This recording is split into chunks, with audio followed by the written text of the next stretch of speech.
Actually, it's the lead play in our offense. We ask our YN or a tight end to open up somewhere between 6 feet and 9 feet to get an isolation with the linebacker.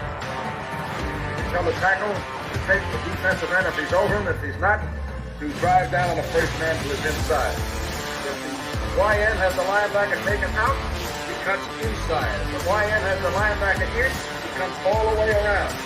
If you look at this play, what we're trying to get is a seal here and a seal here, and try to run this play in the alley.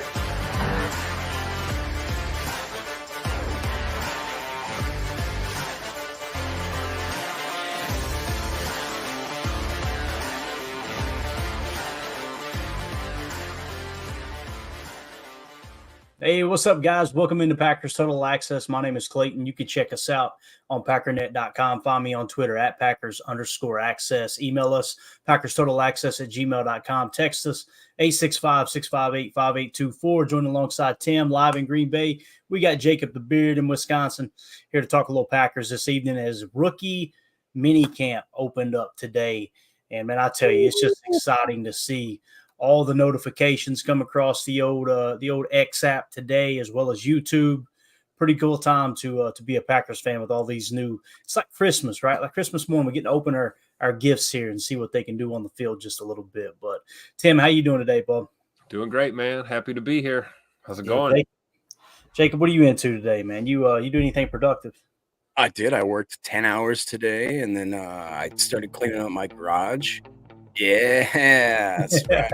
I actually just watched all of the new prospects interviews, which it sounds like we're going to get into a few of them on this episode today. So that's cool. Man, I told Clayton right before we went live, I absolutely love these guys and their personalities. You can see why they were a good fit for the team. We can talk about, Oladapo having some injury stuff, some hidden stuff. Oladapo was a Packer fan. Kayin King's favorite player growing up was Charles Woodson. There's a bunch of guys that had some ties to the Packers there, so it's pretty cool. Javon Bullard loves that he's playing for another organization, basically just another G, switch the colors. So, yeah, I'm like with Tim, man. I'm excited to get this going. It feels like we're already right back into football season now. It feels real. No doubt about it. Let's hit some news right off the top here. At NFL Rumors tweeted this out. Breaking news, the NFL schedule is planned to be released next week on Thursday, May the 9th, according to Fox Sports. So we're going to get that schedule released next Thursday. We'll find out exactly when, where the games will be played. Really excited about seeing that. The first thing that I do, guys, when that schedule releases is I immediately go to the cold weather games. All right, when are we playing? When is going to be some snow flying at Lambeau? That's what I need to know. So that's the first thing I look at. But I do want to do this. Let's give a shout out to Ticket King, the official ticket provider of Packer Fan Total Access. Wisconsin-based since 1992, specializing in Packers tickets. They are Wisconsin's largest ticket source. They got offices next to Lambeau Field as well as in Milwaukee. You can click on the link in the video description that'll send you to theticketking.com, where you can register for free as a customer and be ready for that May 9th schedule release. They're going to have tickets available right off the bat, so make sure you check with Ticket King, the official ticket provider of Packer Fan Total Access. We appreciate them supporting the show. Hey, shout out to Ticket King. They got the new I drove past their offices today on Oneida Street, and they got the new imaging and new branding, new signs up. Looking good, boys and girls over there. Make sure you guys support for sure. Representing, man, representing. So, like some of the people in the chat already said, got a little bit of bad news today. At least it happened early, though. You kind of get this type of stuff fixed and get ready for camp. But Rob Domofsky tweeted out, Packers 5th-round pick, Kayin Oladapo, is in a boot / on scooter, broke the big toe on his left foot during a drill at the combine. He actually still did ocean drills. You think he means motion drills? Or position. Oh, so it's just a typo there. Okay, I was like, potion drills. They drink it out at the Don Hudson Center? What the hell's going on out here? Him and Harry Potter and Dumbledore hooking it up. We had potions class today. So, yeah, they had potion class today at his pro day, and then had surgery before the draft. Teams were aware of it, believes he'll be ready by camp. So obviously not great news there from Oladapo, but that's the type of stuff that you want to kind of uncover early, right? And get ahead of it and get ready for training camp for sure. He's a Packer for sure, right? Wouldn't be a preseason or an off season without somebody being hurt, right? Absolutely.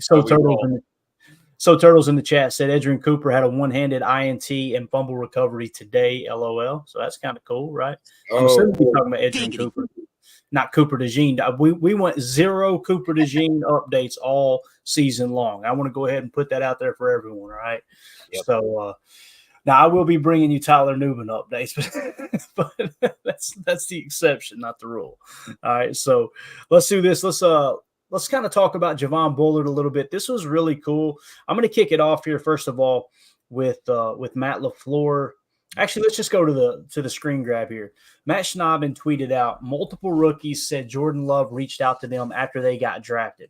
Javon Bullard, quote, having QB1 reach out to you, hit your phone, it's huge.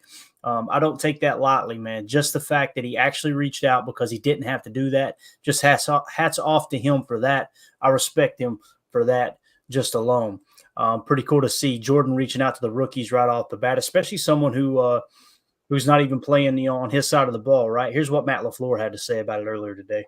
Speaking of Jordan, several of the rookies said that he texted him right away after they got drafted. I think Aaron did that sort of thing too. But what does that just tell you about the effort he's putting in as a leader? Yeah, I think it just shows how far he's come, his maturity level, and really kind of taking the reins, taking ownership of his team. And he's been fantastic throughout the course of the offseason. And, that's kind of what we expect from him. Love it. Yeah, obviously something that Jordan or that Aaron Rodgers did pretty much every year. You heard Aaron Jones talk about that multiple times, how Aaron kind of made him feel comfortable right off the bat, taking you guys under their wings. Just something else that Jordan Love got to study behind Aaron and learn how to be a leader in that regard. But pretty cool to see Jordan Love stepping up already. I mean, that contract's coming like a freight train, boys. I believe he's going to get the bag here. Yes. Tim said, let me hold a Benny. That's what Tim said. Let me wash your car for $2. Clean all that up for you for $2. Never mind. If you guys Friday, you know what we're talking about here. So, so pretty cool. Here was actually Javon Bullard in the locker room. You guys remember when we played his draft day reaction, and he dropped the old F-bomb. Check this out. Here's what Javon Bullard said about it today in the locker room with the media. I'm really surprised I got away with it because my mama was right there beside me. So, it was just, like I said, I can't fake the funk, man. It was an amazing moment for me, one of the best feelings I ever had, one of the best moments I ever had in my life. So it was definitely a surreal moment for me. He said, I'm surprised I got away with it. My mama was sitting right there. Mama knows she's getting a new house, so she's going to let that one slide.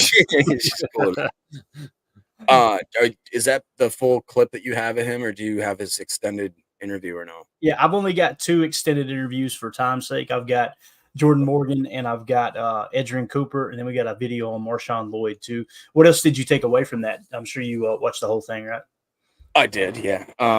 He just is a super humble guy, really down to earth. He talks about how he is going to play like that dog mentality, though. How it's good to be around other Georgia guys. How he knows that there is basically there's a par of excellence, a standard that he wants to keep up because he's used to that at Georgia, and he says he can get used to having to do that same standard of excellence here in Green Bay. He talks about how what I really liked was the last like 10 to 20, 30 seconds of his interview. He talks about how he's very religious and how basically he gives everything up to God and how he trusts his plan. And I think he even has a comment of saying, like, if you want to make God laugh, tell him your plans. And he was on to say, like, he was just like Jay says here, very mature, very down to earth guy. You can tell that he almost, he seems way older than 22 or whatever he is, 21, 22. He seems like he's a 30-year-old vet, the way he does interviews, the way he holds himself. So that was pretty cool. A lot of the other guys you could see they couldn't help it. They're grinning, they're smiling, they're cheesing out. He just looked like he's dialed in. Like he's ready to go. So it was cool. Yeah, I mean, when you look at the college tape, he looks like he's NFL ready, but we've been fooled multiple times before, right? I think Javon Bullard is going to be a day one starter. That's just me personally. I think he'll beat Anthony Johnson Jr. out for that opposite safety spot. There's a chance they still may sign a player or two here or there, right? Obviously, you got players that were on the team last year, Rudy Ford, that might be, coming on the contract eventually, depending on what kind of offer he gets. But it's so cool to see them take a weakness and kind of flip it into what could be a strength, right? And I'm trying not to get the cart before the horse here, but I'm feeling really good about these rookies and just the I don't know, the improvement that we're probably going to see here on the defensive side of the ball, which we need more than anything, obviously. J. Cole in the chat said he compared Athens to Green Bay, and as a person who lived in Athens, I can agree. That was the cool thing about my first trip. Obviously, he's talking about Athens, Georgia, where the University of Georgia is. That was the cool thing about my first experience coming to Green Bay.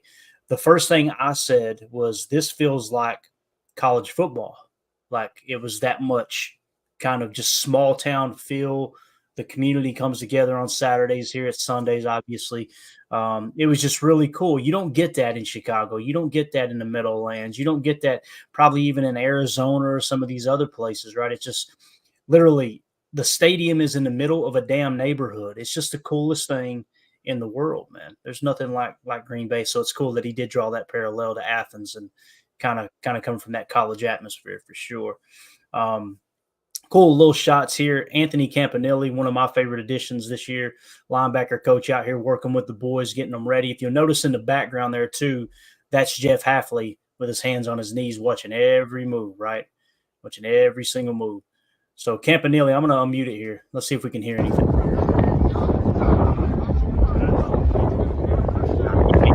Can't hear the instructions on that one because of the wind, but look how beautiful Ray Nitschke Field looked today, boys. Telling you, man, it's summer's right around the corner. Training camp's going to be here. I mean, we're going to blink and it's going to be July, and we're going to be talking about all right, first preseason game right around the corner.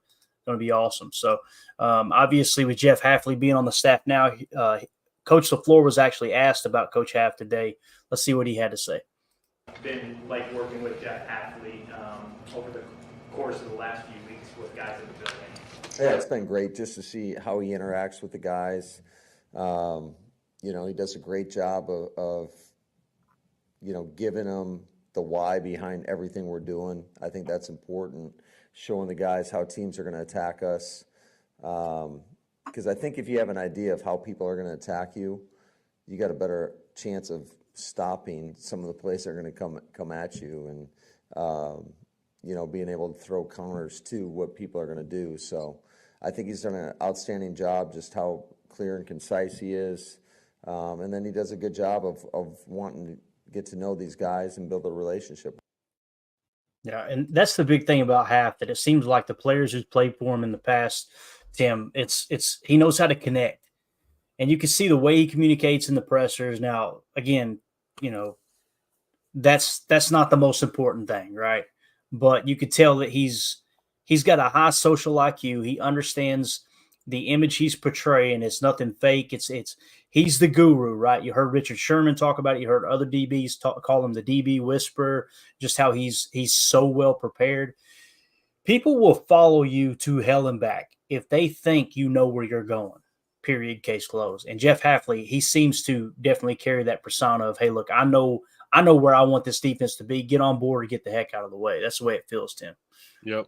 And I really like what Coach LaFleur said there about telling the guys the why. I don't care, if you're a veteran or you're a rookie or you're somewhere in between, you're learning a new system. Guys are always they're gonna put their hands on their hips and they're gonna, why are we doing this? Why do you want me to do this? And it's one thing to just scream at a guy and tell him, earn your paycheck, shut up and do what I tell you to do. And it's another thing to tell a guy, shut up and do what I tell you to do, but here's why I'm telling you to do it. Here's what we're trying to accomplish. And, I think that, like you said, he's got a high social IQ and, knows how to engage with those players and, able to get the best out of these guys. So, he's still getting his feet wet, obviously, right now, as we get closer to training camp. this will be more interesting to watch how this develops. And not just Hafley, but, our position coaches too, and really this defense as a whole. I can't wait to see it come together. Definitely. And, you talk about that and people following you. First thing that always comes to mind when you hear about that is Vince Lombardi's quote. It is essential to understand that the battles are primarily won in the hearts of men. Men respond to leadership in a most remarkable way. And once you've won his heart, he will follow you anywhere. Vince Lombardi.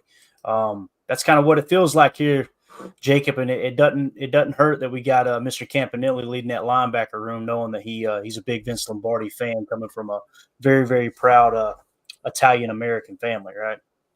Yeah. He's known too for being a little bit colorful with the language. That's what I'm talking about. And I like that. I think there's the days of just screaming at guys just to scream at them because you're the coach and they take it. I think that's kind of over. Yep. Depending on the situation. But I know, like Tim said, it's kind of like when you were, I've never had a kid. I've been a kid. I've had to watch, babysit. It seems like that nowadays, like kids are the same way. You don't just say, I remember my dad used to always be like, because I said so.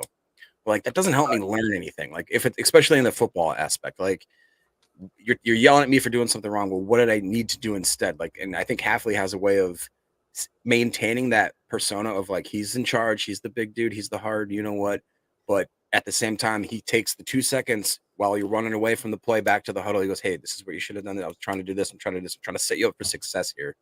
And I think that resonates a lot with, especially the younger guys that are coming into a situation where they're nervous as all heck. They're probably self-conscious about not screwing up.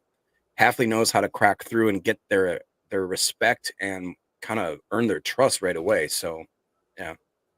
Yeah, because everyone's new in this defense. The rookies are getting orientated too, but I mean these veterans are as well. And I think it's cool. We talked about Jordan Love reaching out to the guys.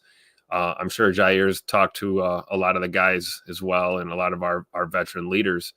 They're going to show each other, show these rookies how to be a Packer and how to be an NFL player. But this whole team, on defense is learning this system together. So there is no, nobody's going to be able to say, well, last year we did this or we were, that doesn't matter. So it's new for everyone, man. And communication is absolutely key. Yeah. And that whole asking why, it's okay to ask why if it's, I want to understand. When you ask from a sense of why should we do that? Why are we doing this? Like, why are we wasting our time doing this?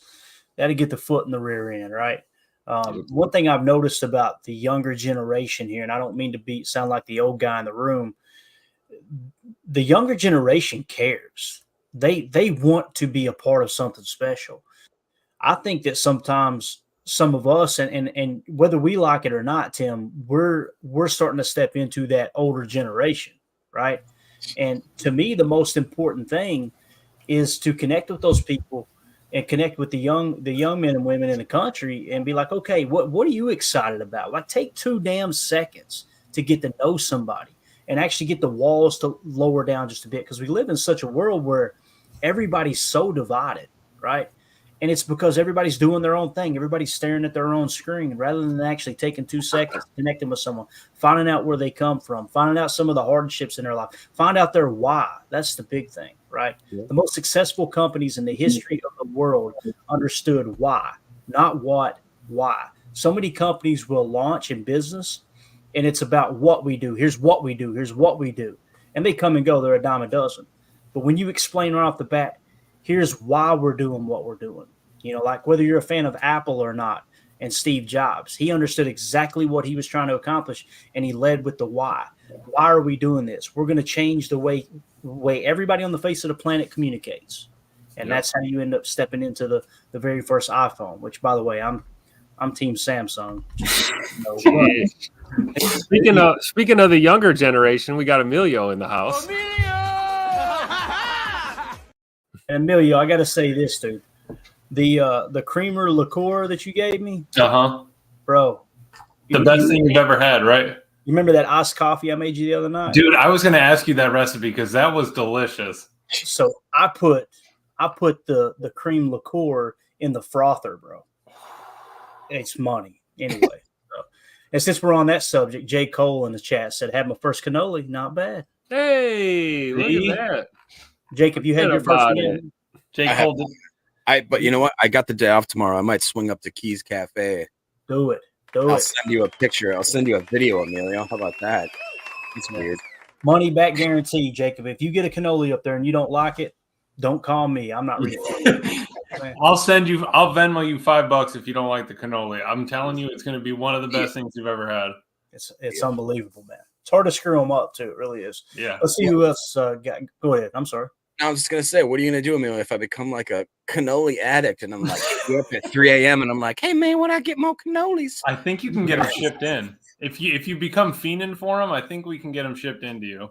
Was that the Tyrone Bigham's voice? The problem is getting Clayton to sign off on that on the budget plan. I don't know if we're going to be able to work that in.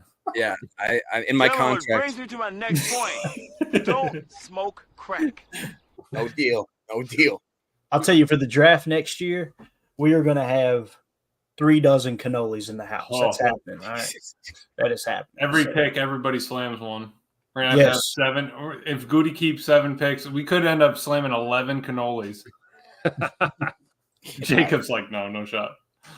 The Press Packer fan says, I'm excited for this season. Bullard is about to go crazy.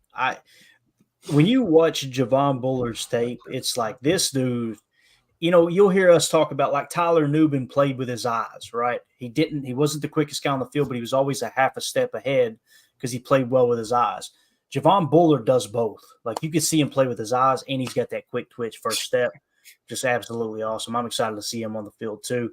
Chris N in the chat says, when is J Love 10 getting paid? 196 for 4 is my guess. So obviously today was the first day it could get done. I think it's going to be much closer or during training camp, to be honest with you guys.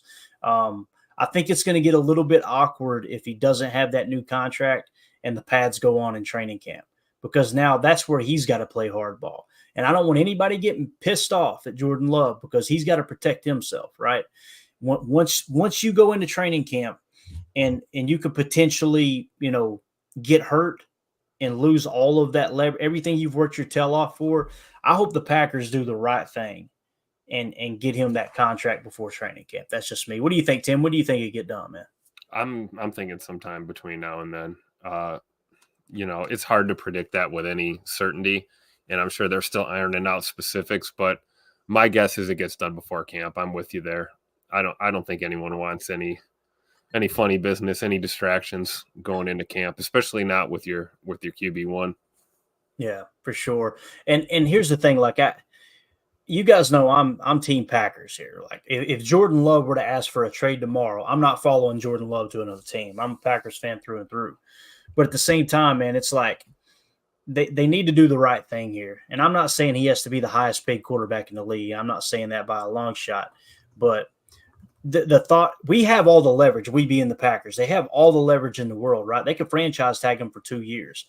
That is the last thing you want to do, man. You talk about ruining a working relationship with someone, trying to hold them hostage like that with a franchise tag. And I understand there's some fans that go, hey, that's the price of business, right? It's just business. It's business. Same time, you got the opportunity to do the right thing, man. I think they should. But Jacob, when do you think the deal will get done, man? Tomorrow. No, it's going to happen. I'm thinking mid next week, to be honest. Got it. All right, there you go. I think they want to get it done, like you said, before the whole real swing of things comes. Like it is a bad look if you're getting rookies in here, and there's a lot of rookies. There's a lot of UDFAs. There's a lot of really young players still that are 1 or 2 year vets now. So if they see, and there's a lot of back talk, I'm sure, from guys prior like Jones and Rodgers that left maybe a little bit disgruntled. I'm sure that the front office doesn't want to leave a bad taste in all of these young dudes' mouths. That came out weird. And but for real though, I mean, I really don't think that they want to let them think that like the reputation of the Packers organization is that, yeah, we're gonna screw you over at some point and we're not gonna pay you what you're worth. And Emilio, keep it together. All I have to say is Clayton talked about this last year when Jordan Love got that bridge contract. Walking into the locker room when you don't have that money, and he's already reaching out to, drafted players, rookies, all that stuff. He's doing all those leadership things. That man has to get paid before training camp, without a doubt. Anytime between now and then, I could see them working it out. But the closer it comes to training camp, the more, Jordan has on his side, and the sooner they get it done now, I would say the Packers have a little bit more leverage. I would say somewhere in the middle, early July, end of June, maybe. Yeah. But yeah, right around there, somewhere in that yeah, range. if you're looking at a compass, it'd probably be directly. I'll tell you the other factor that comes into play too is when he walks in that locker room, like you were talking about, Emilio. If you don't have that contract, what does that say to the team? How much faith do you have in the quarterback if you're not willing to pay him, right? And listen, whether people want to admit it or not, that spreads like wildfire in a locker room. Right. If it gets to the point where it's like, okay, this dude has done everything right, and he's been a team player, and it's his turn to get paid, and the organization is kind of iffy, other people are going to look around that locker room like, oh, that's how this operates around here. Okay, there's no reward here, right? I'm not saying that's how it is in Green Bay. I'm saying that's just another reason to want to get it done as quick as possible, because that's the other thing too. When you give him that money, it also raises his level of leadership even higher, because guys on the team are like, I want to get to that level. I want to be on his level, right? Yeah. So I think of it like we forget that that's their workplace. And like you talked about, drama can spread through a workplace so quickly, especially when you have like a common enemy, aka a boss. Mm-hmm. So that boss, takes the form of either one Matt LaFleur or Gutekunst or whoever they want to, or one Michael Scott.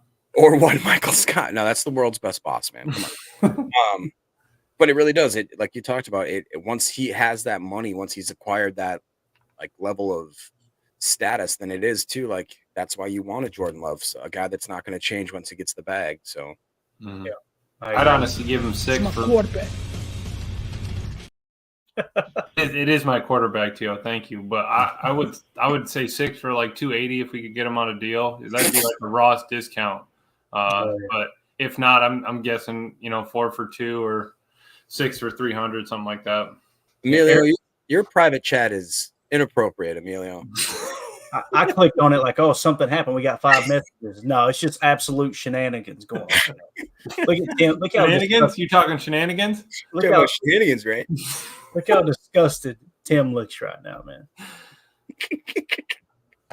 Like dude, I don't even know what to do about this. I'm not even gonna grab her. I'm just gonna let her walk by. You think God never farted?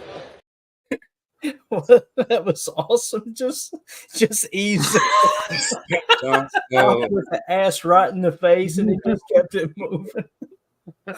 Eric Sutherland, speaking of asses and faces, Eric Sutherland said June 1st, Love gets $200 million, $150 million guaranteed. He got awful specific there.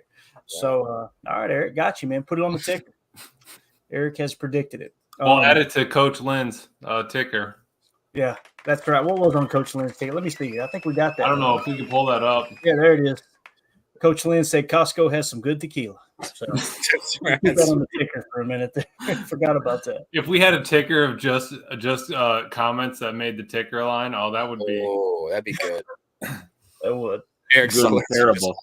Yes. Yeah, it would get out of hand fast. We need to keep this ticker going and just add to it continuously. If somebody says something that's stupid, but we can put it on the ticker. I want to specify this, Jacob. Don't go putting any of Eric Sutherland's quotes on the ticker, okay? For God's sake. You got to reel this in a little bit, but I see the potential, definitely. You know what Sutherland's doing lately? He'll make like 3 or 4 really nice, gentle comments, and then all of a sudden he hits you with one of those. Yeah, because he gets you comfortable putting them up on the screen. Exactly. And then he slaps you with the old banana in the tailpipe trick there, right? That's the way that works. So monkey see, monkey do. What's that cat's name, Emilio? Her name's Mazikeen from Lucifer. I don't know if you ever watched Lucifer. We named her Mazikeen. I don't know. Is that Lucifer with it's gonna be El Chapo or something? No. The other one's Louie and the other one's Freddie. So Louie, Freddie, and what? Maze. We call her Maze. Maze. Okay. Gotcha. Okay. All right. Put it on the ticker. That's a great start to the ticker. Yeah. Emilio's cat's named Maze. Prince in the chat says Matt LaFleur did say today that Stokes looks completely different from last year, healthy. They're obviously going to roll with him, man. They're going to give him a shot. That is if Kayin King don't burst on the scene here and kind of steal the show. We got a quick sound bite from Kayin King in the locker room earlier today. This is a dude with a huge chip on his shoulder, man. The longest 3 days of my life, the most stressful 3 days of my life, the most emotional 3 days of my life. I've been through every emotion throughout draft weekend. So now, I'm good. I know where I'm at. I know where I'm going to be at. So I'm level-headed now, and I'm just ready to work. Does that fire you up and fuel you up a little bit? For sure. I feel like it definitely put a chip on my shoulder, a permanent chip. So I feel like I'll never forget that feeling. And I feel like that's only going to make me go harder and just keep me going forward. Let's go, man. You're going to get a motivated 7th-round pick right there. There's no doubt about it. And again, I know some people roll their eyes because he had a bad year last year.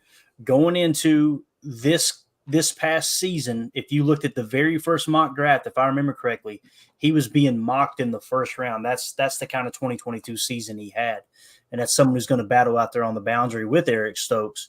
And obviously, if Eric Stokes is healthy, and then you bring in, like we said, a Kayin King that's got a chip on his shoulder, Tim, that level of competition is going to be through the freaking roof on the outside, man.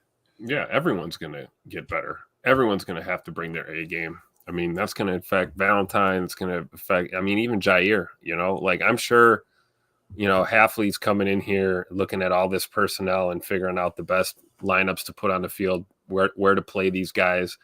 And, I don't think he cares if you're an established vet or you're a rookie or not. He's looking for production and who's going to go out there and get it done. So, the more competition, the better, man, for sure.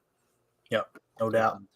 What do you think, Jacob? How do you think this cornerback room is going to shake out on the outside? Obviously, you're going to have Jair on one side. Who do you think is going to be the starting corner come week one, man? I think it's going to be Jair and Valentine, if I had to guess. But I think that King is going to make a massive push. Everything about him just seems like it fits. He again said that he felt like it was kind of like that everything happens for a reason, mentioning sort of like the religious aspect, that he thought that, even though like he talked about that was like the worst 3 days of his life, he went through a lot of emotion. He was very honest about it. He said he never turned off the draft, but he had to walk away multiple times to kind of get his composure, especially as it went first round to the second round. And then he said day 3 was absolute torture. And there was a point that actually when it crossed his mind that he didn't want to accept it, but he thought, I'm going to be a UDFA, and I could have been and he, like you talked about, he's very honest. He goes, I have a massive chip on my shoulder. I thought I could be a first, a second. I ended up being a 7th rounder. He talks about how he talked about that with Carrington Valentine. They asked him some really good questions about what it felt like to actually be a Packer. He once again reiterated that his favorite player, he actually played his junior ball and wore number 2 because he loved Charles Woodson so much. To be in the stadium, they asked him, how does that make you feel? He said that he was shocked and didn't realize how nice Green Bay's stadium was. He said he kind of knew about the allure of it, but once he got here and looked around, he's like, wow, this is maybe the nicest stadium he's ever seen. So everything about him I'm really excited about.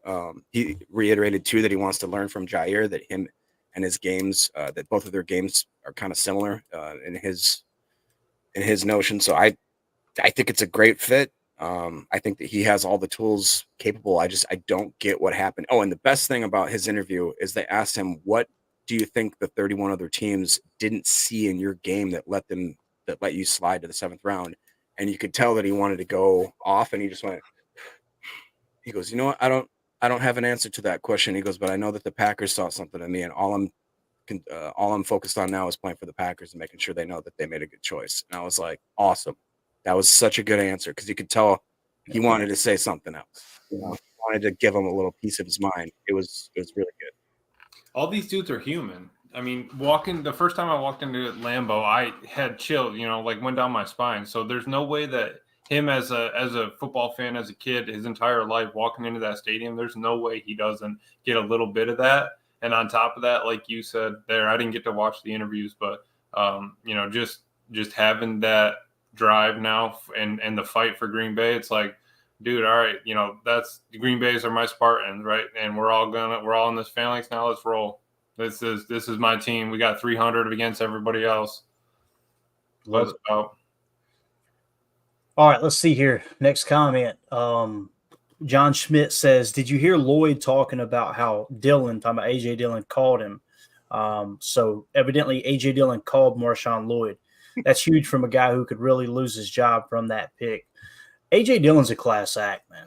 And look, no one has felt like he's lived up to a second round pick as far as his ability on the field. But one thing you can't knock about AJ Dillon is how he's handled himself while wearing the green and gold. That dude is class act, hard worker, embraced the community the second he stepped in, married a Green Bay girl, right? Like he absolutely loves everything that Brown County and Door County represent. I want it to work out so bad, but I think we would all say it's probably going to be AJ's last year in green and gold. If he has a good year, they're not going to sign him to an extension, right?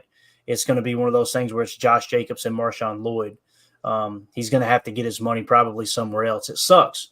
That's the tough part about the business of football. But, yeah, that's awesome that Dillon called him for sure, man. Let's see here. CJN says, listening to Lloyd's interview was great too. He said his and Jacobs' skills are similar, but each brings something different. I think we're going to be surprised with how well Marshawn Lloyd can catch the football out of the backfield. But we got a quick video here on Marshawn Lloyd, Packers.com. Tweeted it out earlier today. Let's see what it's about.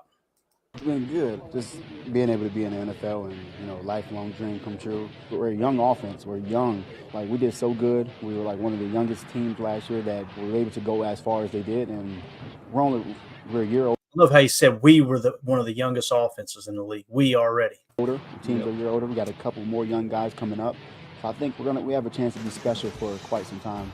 Honestly, I was not expecting, to be here. I would definitely not. And when I got the call, the first thing I thought of was like Super Bowl instantly. Because I'm like, this is insane. Just seeing exactly what they did last year and how great the team has been, just from, the change and everything. I think this team is upwards going up for sure. Love it, love it, love it. Hey, first thing he thought of was Super Bowl. Yep. That's what I'm talking about. Tim, I'm surprised that AJ Dillon got a hold of him with the reception on John Deere Green. Surprised he was even able to get a line into him. Said he was raking straw that day, and it was hard to hear him. You know what I mean? But what do you think about Marshawn Lloyd, man? He's already growing on me, Tim. Oh, yeah. Like I said, it's not easy when the departure of Aaron Jones to, have your running back room firing on all cylinders already. But Goody was clearly committed to remaking, reshaping, rebuilding, restructuring, whatever you want to call it, loading up that running back room. Yeah, clearly, the signs are pointing to, this being AJ's last year here. And, hey, that's tough. But, from a sentimental side, but, the other side of it is we get to be really excited about these young running backs that we have. Jacobs is going to be phenomenal. Marshawn Lloyd is going to bring excitement. And I'm excited for year 2 of Emmanuel Wilson, a guy that I think showed a lot of flashes last year, got that nasty shoulder injury kind of late in the season, kind of screwed things up for his reps and his snap counts. But I'm looking to him, too, to contribute this year. So a lot to be excited about in that running back room. Jacob, what do you think of Marshawn Lloyd, bro? Again, that was one. I actually didn't get to finish his interview. That was the last one I got to watch right before I jumped on here. Made about through halfway. He's just, again, a very mature young man. Seems like his head is on very straight and that he knows exactly, like you talked about, man, Super Bowl. That's awesome. It's really cool to see these guys and understand they've seen, like, the biggest thing that if you're not even a Packer fan, like, you just know that the Packers have like one of the youngest teams. That seems to be just common knowledge nowadays. And the fact that these younger guys are coming in here, I think they really buy in that, hey, I can make a difference for this team immediately. And I could be looking at myself being a starter in, possibly some of them to start the year, some of them midway through the year. And to get to the Dillon thing, it is going to be tough because he's one of those guys that you can tell he really was serious when he wanted to be a Packer for his career. I don't think the Packers want him for his career. It depends. Crazier things have happened. If he plays off the wall great this year and maybe there's a crazy injury or something happens, I could see us keeping him at least for a discount or whatever it is. But I don't know. At least we got him one more year. I think it's going to be imagine how cool it could be if we do win a Super Bowl. Dylan kind of is like, hey, that's all I need. I'm a Green Bay Packer winning Super Bowl. It's like the happiest ending of all time. At that point, we maybe separate. It's. I don't want to think about it, but it is what it is. As long as he doesn't go to the Vikings, he'll be good in my book. Mm-hmm. Yeah, no doubt. Let's see what else we got here. R. Showers says, there's R. Showers being negative again. Said King needs a speed coach. Receivers separated worse the deeper the route went. He was physically inferior speed-wise. And then Ron Sample came back and said, I watched quite a bit of his tape, and I just don't see what you guys are saying about his speed having any effect. I did see him be much too aggressive, and he would lose some receivers, correctable. Yeah, he ran a 4.640. Again, 40 time, I could care less about a 40 time. Give me what the GPS clocked him on the field. That's what's going to tell you the real story, right? And again, I know you got to go off of the tools you got and the measurables that you get from the combine and all that. It is important, but football speed is a real thing. And the reason that Puka Nacua dropped, right, 40-yard dash, that was the main thing that hurt Puka. They went back and studied the gauntlet GPS. He was the fastest wide receiver to run the gauntlet. Now, how the hell does that make sense? He had a slow 40 time. Yeah, I think he was in the high 4.5s, but then was clocked at the fastest speed within the gauntlet. I think Keon Coleman this year, first round, I think he was a first-round wide receiver pick. His was the same thing, right? The gauntlet, he was the fastest receiver in the gauntlet this year. Football speed is a real thing. He's a 7th-round pick. That's the thing. Like, I'm not going to get caught up in his 4.640 time. You spend a 7th-round pick on a guy who was graded out as the 9th highest-graded corner in 2022 and was projected to be a first-round pick. So. We spent a 7th-round pick on Lou Nichols last year. How'd that work out? Exactly. So if he flops flat on his face and it's a complete fraud, you spent a 7th-round pick, right? That's it. So. One thing they did to ask him was they said, hey, does it encourage you at all, the fact that Green Bay for the last 2 years, Carrington Valentine, 7th-round pick, who was a starter, made substantial snaps, and of course my guy Rasheed Walker, 7th-round pick, who is now a starting left tackle. So and again, me and Ryan always go back and forth because I love the underdogs, the 7th-rounders, the UDFAs, and he loves poo-pooing them. But I've got 2 years of success in my hopper here, and we're going on year 3 where we could have a very good 3rd, 7th-round starter. So I'm just saying. How many people were complaining about Valentine's speed playing corner, right? How many people were worried about that? We're just talking about it right now because we just drafted the dude. We're not going to be worried about it when he's corner 2 in the start of the season, corner 3, whatever. We're only talking about it right now because we just saw those numbers. It's recent memory. Yeah. And again, if he comes out and he competes for the starting job, great draft pick in the 7th round. If he doesn't, then Tim, hey, that's what you expect from a 7th-round pick, right? So let's see here. Coach Lynn in the chat said, did y'all see the clip of Williams out at practice? He moves really well. It was impressive. Who are we talking about, Williams? Help me out. Evan, I think. Williams. Evan the safety from Oregon. Oh, gotcha. Heard him talk earlier today, too. He took a little shot at Oladapo, right? They were joking. He said they were joking a little bit back and forth. You could see that friendly competition there. Oladapo's got to be so mad with that bum toe right now. He's sitting back watching him go out and try to impress the coach. Right. So I think Oladapo, he's going to heal up the toe. Keep the music going, Tim. What are we doing here? I think he's going to heal up. That was me. I'm sorry. Emilio hacked the controls. He's in here now. I think Oladapo is going to heal up that toe. He's going to be just fine. He's going to come out and compete for that box safety. That's what I think is going to happen. I think he's going to get significant snaps. Yeah, he is. I think there's a chance they play a little big nickel, a little 3 safety look. That would be absolutely awesome if they put him in as that quote-unquote sub linebacker. Now, you don't want to take Quay Walker or Edgerrin Cooper off the field. I get you. But if you're in a dime set, you want to give one of those guys a break and put Oladapo there in the middle as that sub linebacker. I'm all about it, man. In his interview, Kitan divulged that he was a lifelong Packer fan, and that when they asked him what, they were like, "Oh yeah, well, who are your favorite guys?" And he's like, he started rattling off names, so you could tell he wasn't just saying that. He was like, because obviously I love Rodgers, like Jordy Nelson, Clay Matthews, and then he even said, when I was little, he's like, I played wide receiver, I was number 84, so I was a big Sterling Sharp fan. And I was like, Nice. okay. You got a dog. Oh, yeah.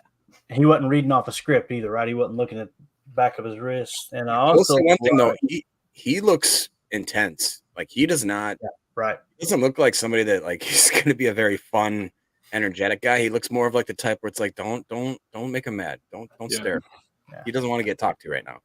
But again, it's another great example of competition, right?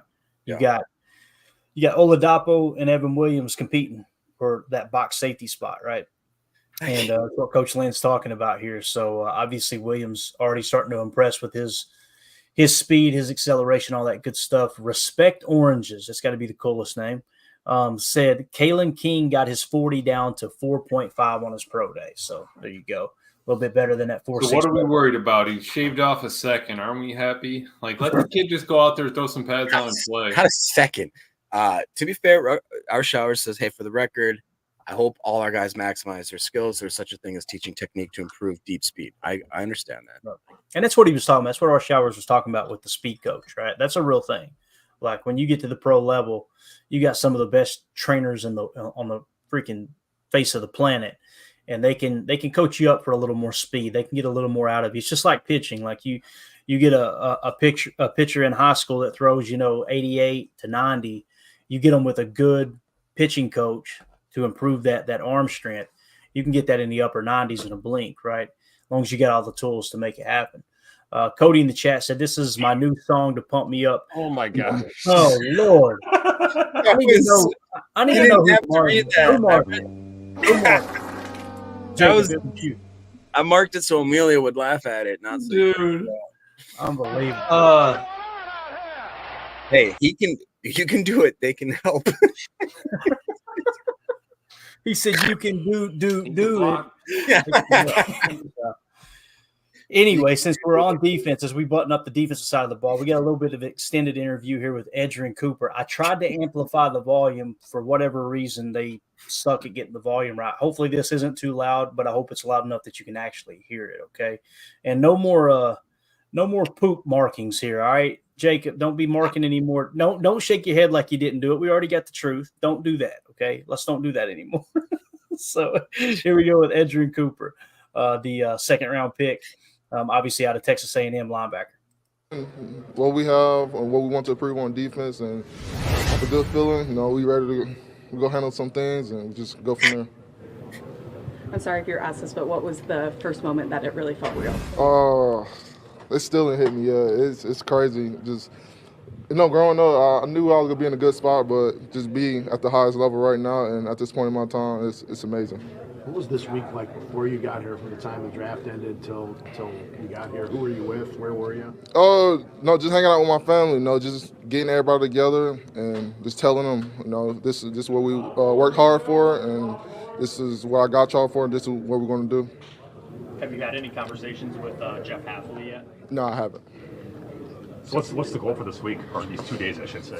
Just learn as much as I can, or short amount I can, and prepare myself. I made a promise to myself. We're going to go 110% every day, and just try to wait for them Sunday nights.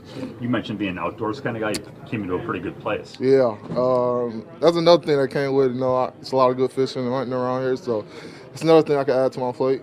Let's go. A dog person, correct? Yes. In a big way. 6 dogs, is yeah, that right? Yes. What kind of dogs? I got 3 Frenchies and 3 Kayin Corsos, but people know them about Kayin Corsos. I breed them. Those are my buddies. That's something I do outside of football, something I love doing. Do you consider yourself a dog on the football field? Oh, yeah, 100%. That translates from doing the dog business. I got them big dogs, so when I step on the field, it's going down. Are the dogs here? Yeah. No, not yet. I got to get settled in first. We have 4 dogs, and it's crazy to get home, and it's just like mayhem. Yeah. What's it like to get home to 6? Oh, it gets bad at some times, but it's more preparing myself. Just as preparing yourself for the field. I have everything set up to where it's easy for me, and just that's what it is. What's your favorite fishing and hunting stuff? Bass fishing and hunting. I like to go hog hunting. That's my go-tos. If you go back several years, did you always see linebackers your path, and how hard was it for you to give up and run? With me, it was either or, but I like to hit people. I like to punish people, so I knew linebacker is where I wanted to be at. You can theoretically do that as a running back too. Yeah. Was that a tough sell? I mean, Yeah, it is, but you it's just want a the ball different. in It's just a different feeling, you know, seeing something, go chase the ball down, and you know, making an impact on the play. How grateful are you for that move now, and it's going all in the line? Very grateful. You know, both of my older brothers play linebacker, so also I get bragging rights too, so we can go from there, and you know, it's a great feeling to have. How long did it take for you to know that you made the right decision there? It really was just throughout the process, you know. Good things happen over and over, and you know, I'm just reminding myself, I'm glad I put myself in the position. I'm glad I came here. You were the who first suggested that you do that full time? Was it your idea, or where the? It was my high school coach. He started slowing me down on playing running back, and I just wherever's in my way, wherever obstacle I had, and whatever I had to do, that's what I did. Again, sorry if you've been asked this, but your Quay, how much have you had communication with him? Just a little bit, you know, just chatting with each other, you know, just getting a feel for each other. So when he come here, we could, you know, communicate, and you know, I follow his steps, and we get on the same page and rock and roll. Do you think you could learn something from him, like outside of football? He had a big change from year 1 to 2, kind of his personality as far as trying to, you know, does the meditation, is that something you'll kind of pick his brain? Oh, yeah, you know, 100%. You know, just learning how to be a pro. You know, I feel like he's already adapted to how things are running around here, and you know, I feel like I'm able to use him as a source to know what the right thing to do to be the best on the field. Watch his film at all? Nah, I haven't. You were the first linebacker drafted. Does that kind of stuff matter to you? It matters, but you know, I feel like after that, you know, draft day, you're in the same shoes that everybody else, no matter what round you got picked or wherever. So, you know, I'm just putting myself in the same shoes that everybody else and just fighting to get a job. Love it, Tim. That's got to fire you up, dude. That just his whole demeanor, man. He seems like an awesome kid. Gonna come in and work his rear end off. The fact that he's an old country boy too, you got to love it, man. He's a dog. We got deer hunting up here, so you're gonna have to switch from the hog hunting. Do a little deer hunting up here in Wisconsin, but I'm sure he'll have fun. No, man, he looks like a real humble kid, ready to learn. I love the way he answered a lot of those questions. You know, I'm here to learn, here to get as much information as I can, get myself ready to be a good pro. Yeah, man, I fully see Pro Bowls for this guy in the future for sure. Hey, there's some hog hunting going over at Crow's West. I promise you that. There's some ladder backs over there that you can go in there. And let me tell you, Jacob, you know what I'm talking about, man? Oh, I do. Diggity. I've never done it, but I do. Look at Emilio. Hey man, the big ones treat you like kings. I'm just gonna say, my Uncle Dan once said that. Rest in peace, Uncle Dan. Just for the record, I was talking about male and female. Jacob turned this into something sexual. Anyway, that's not true. We don't know. Jacob. It's 2024. You don't know what I meant. Thanks. You don't even know what you meant. I don't know what I meant. Sometimes I start a sentence and I just hope I get to that. I can't breathe. Not know where it ends. To bring it back to Cooper, I really do think 24. Put it on the ticker. Go ahead. Continue, Jacob. I think he's going to be a perfect fit. I wish I could honestly. Hey, Mr. Cooper, if you are willing to hang out with Mr. Cooper. My dad and my grandfather, we have over 200 some odd prime hunting land with fishing ponds in there. So I'm just saying, I'd take him out, maybe bring him on the 4-wheeler. We could become best friends, Edgerrin. I'm just saying. You gotta take me and Emilio and Clayton first, man. What's up with that, man? Yeah. Thanks for our invite, Jacob. He's inviting draft picks. We don't get the invite. What's up, man? I don't think I meet the weight requirements according to Jacob. So okay.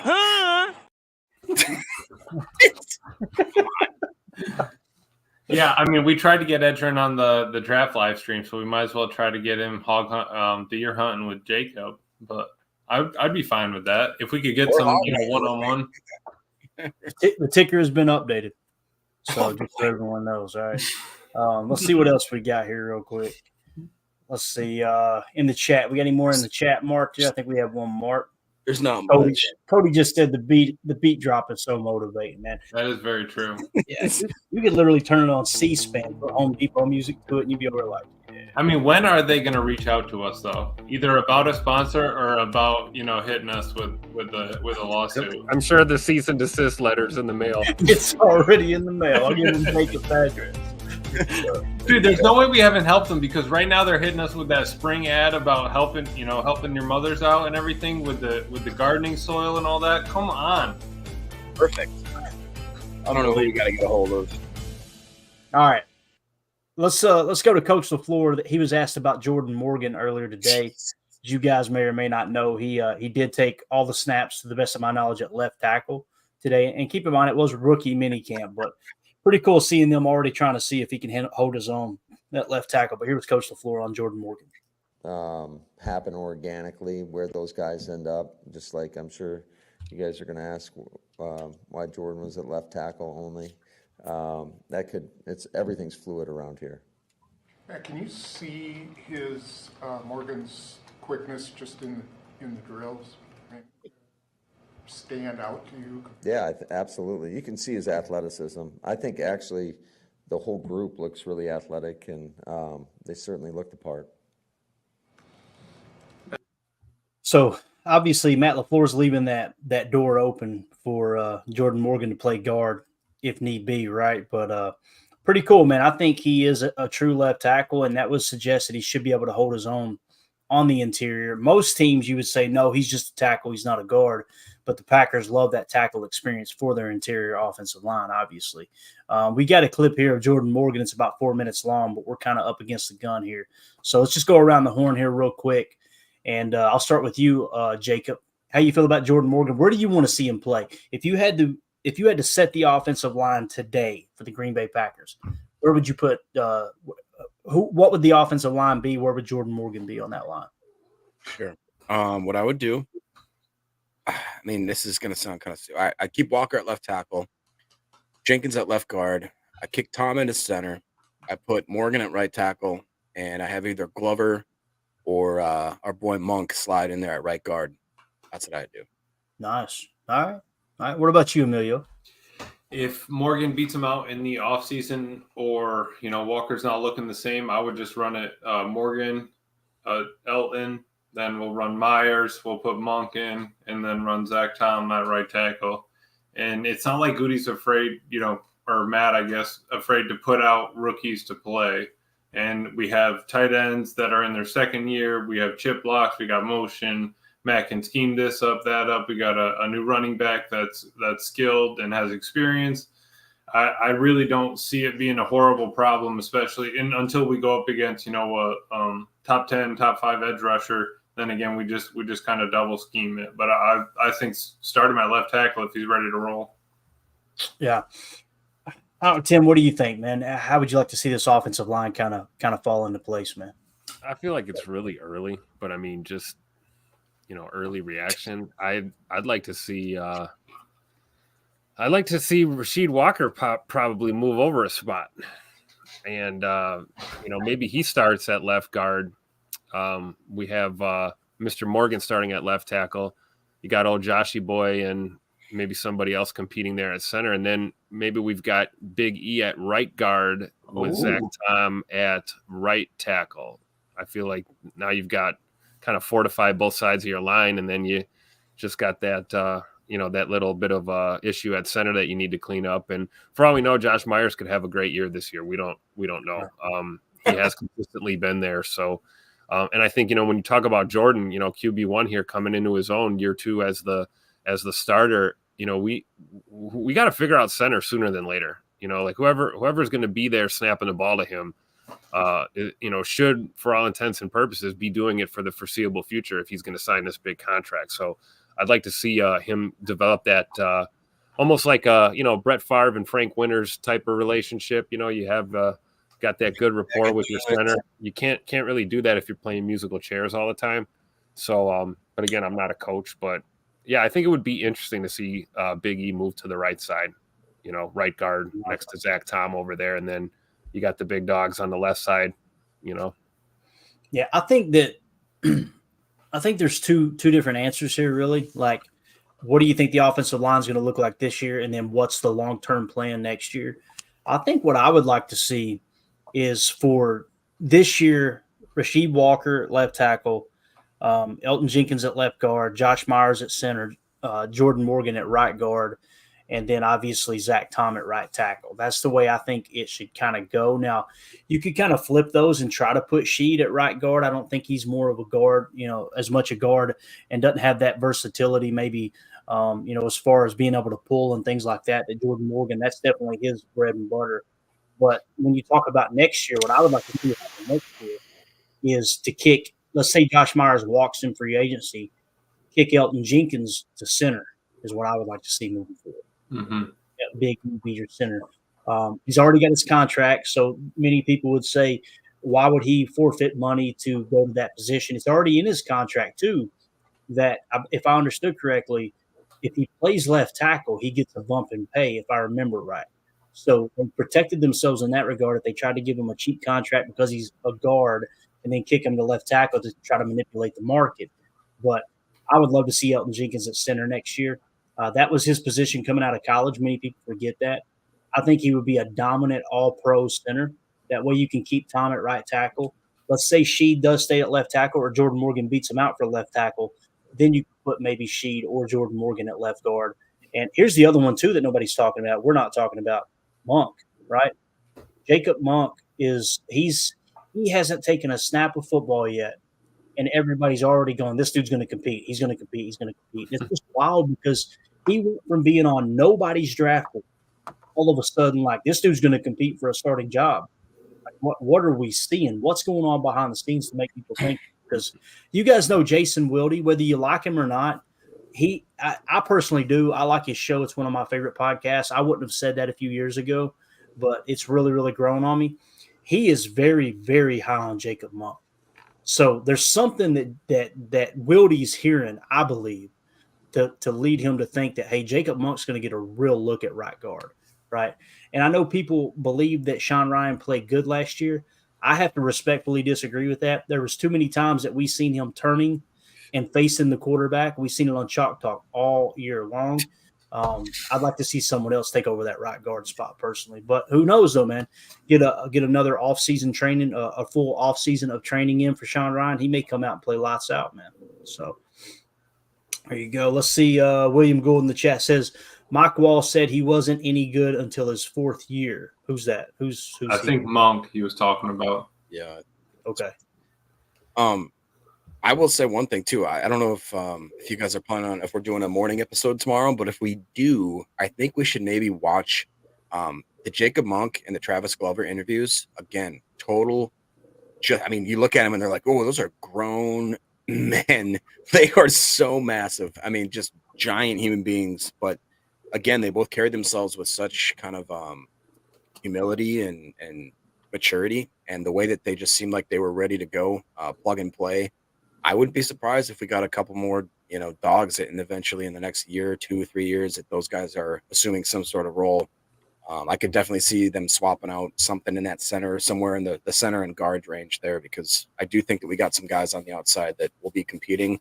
I just want to get that. I mean, if we get a rock solid offensive line, there's no telling how good this team can be. I mean, really, we saw how good Love was last year when he was still kind of using a very touch and go offensive line. If we got a real, if we give Love enough time, it's going to be unreal the stuff we can do. I think. Yeah. Who did you say you wanted to watch? Jacob Monk and who? Glover and Monk. Yeah. Glover and Monk. Also, Evan Williams, if we get a second. And they're smaller. They're only about 3 or 4 minute interviews each, so I think it'd be. Yeah, we'll definitely do a Good Morning Lambeau tomorrow. That's cool. Anyone who's available. I know Amelia won't roll out of bed until 11 a.m. Good morning. I am going to hit some of that liqueur, though, when I wake up. That stuff is my go-to. That is my go-to weekend drink topper for sure. Yeah, but first you got to wash your hands, wash your butt, man. That's it. That's all. I haven't even showered yet. I still need a shower.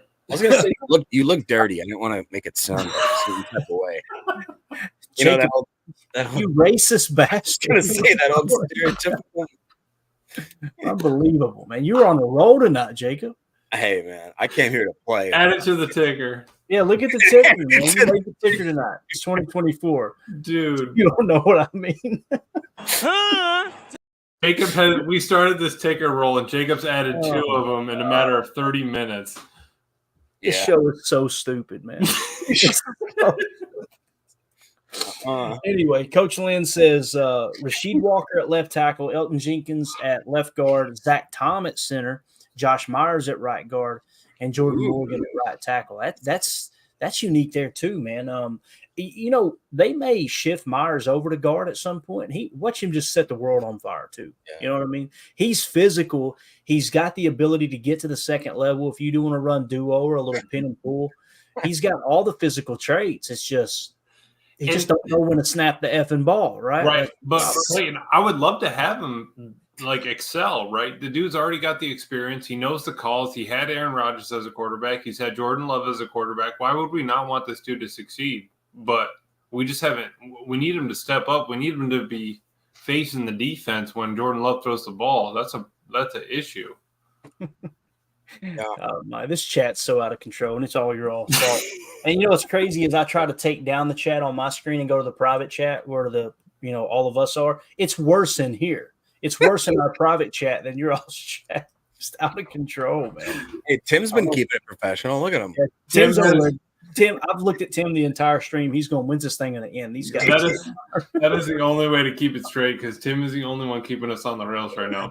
Yeah, there you go. All right, Tim, I got some advice for y'all. Take 2 weeks off, then quit. Tim, wrap this thing up, man. What else you got before we get out of here? Since we're still on the O-line talk, Eric Sutherland said, "I've been professional." Go ahead. I'm sorry. I guess. I'm not. Just to wrap up the O-line talk, I'm not a huge fan of any scenario that has Zach Tom moving off of that right tackle spot. I feel like when he's there, number one, I feel like that's his. I don't want to speak for him and say it's his favorite spot to play, but it certainly seems like one of his more comfortable spots, and it really says something that we don't have to worry about that side of the line at all. You can trust him. Right tackle is fine. I would rather work my way back to the left side if we're going to start jumbling personnel around. But that is not to say that he can't play center, because clearly he would be an upgrade at center.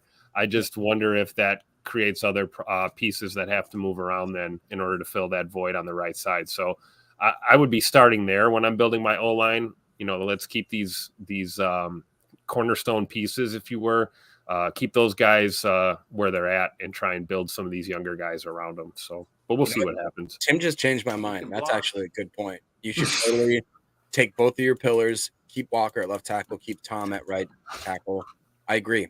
Plug in Elton at center, and then you got Morgan / whoever else to plug and play at guard. I think that's a great idea. What does that create, Jacob? A little bit of a wall, right? Just a wall kind of surrounding our man Jordan Love. That's what I love to see. That's right, you dirty guy. Sorry, that sounds like a nice retaining wall to me, right there, fellas. All right, let's get out of here. Are we done? Are y'all done? Is everyone? Did you get it out of your system? Is everybody good? Yeah, I guess. I feel good. I feel good about those of you listening. I blew an axle on the trailer today. You blew a what? I said I blew an axle on the trailer today. I've been there. I've been there. We've left them on the side of the interstate before. If it's still there next week, we'll pick it back up. Let's keep this thing going. We'll toss it in the scrap car. It'll be all right. Emilio, didn't you say that you were almost like a victim of a hit and run, basically? Yeah, it was wild. All right, hey, that's just the way we talk in the clink. Yeah, at least I had a spare tire in the trailer. I'd change it out real quick. But yeah, the dude peeled right out. Gotta watch out for those medians, man. Mm-hmm. It happens. It happens with the best of us. The medians. Okay. All right, we're out of here. For those of you listening on the pod, thank you for making us a part of your day. We'll be back in the morning for Good Morning Lambo. Eric Sutherland said, I bumped up my PayPal donation to help pay for Jacob's headlights. There you go. Giggity. Christian says, you in all caps. I like how you wanted to get the point across. He said, you guys are the epitome of professionalism. You sure about that? I appreciate that. Yeah, here we go. All right, we're out of here. We will see y'all tomorrow morning for Good Morning Lambeau. If Tim doesn't show up, we understand why. He's sick of us. Okay, that's just the way it goes. But no, man, I'm happy, man. Happy as a possum in a dumpster. Oh boy, I've had so much of you guys. I swear, I can't stand it. I'm done. I've been crying this whole episode, man. Emilio trying to get us canceled. Unbelievable. So I'm the one that pulled off the safety dance last night. So how about you? I need a little respect put on my name. That's true. Safety dance, man. Somehow this guy named Drew Ryan sat through the whole episode just to politely at the end go Lions. There you go. I appreciate you, Drew. Honestly, come back. We need more of that. Yeah, go ahead. We found the one decent Detroit fan on earth. Hey, you come back anytime, Drew. Come back anytime. Drew, it was a pleasure having you. Henry Ford was the man. Yeah. Henry Ford was Jesus. Coach Lynn said thanks again. No, Coach Lynn did not say stay off the week. Coach Lynn said thanks again. Chalk talk on clips of rookie camp tomorrow. We will have a Javon Bullard chalk talk most likely sometime tomorrow. We'll probably do it in the evening time, I would imagine, unless we don't have anything to talk about in the morning. We'll kind of see. So good. Real quick, Drew, just go ahead and share that to some of your Lions fans if you could. I appreciate you us popping up in your feed. While you're at it, hit that like, subscribe, hit that alert bell. We're good. Go to the Patreon group, click on the link there in the description of the video, Drew, and you know what I mean? You could just become a member to the Patreon group. You don't even have to pay. You can just hang out. Yeah, just hang out. We're pretty fair to the Lions. If you're a Bears fan, that'd be a different story, but we are pretty fair. Drew, what's your take on the Lions? Oh, boy. I'm getting out of here. I ain't got time for this. All right. Come back and give us your projection for the next year. Come back tomorrow. Hey, there you go. Guy's right there in the chat, bro. He's with us. Bang. You got a sub. Let's go. Appreciate it, Eric. Man. Come on, man. You had such a good tomorrow on Royce Snooman. All right, we're out. Thank y'all for hanging out with us. We'll see you in the morning. As always, let's go out and be the change we want to see in the world. And just like we said before, do whatever you want to do. See you tomorrow. The power sweep actually is the lead play in our offense. We ask our YN or a tight end to open up somewhere between 6 feet and 9 feet, get an isolation with the linebacker. Tell the tackle to take the defensive end if he's over him. If he's not, to drive down on the first man to his inside. If the YN has the linebacker taken out, he cuts inside. If the YN has the linebacker in, he comes all the way around. If you look at this play, what we're trying to get is a seal here and a seal here. Try to run this play in the alley.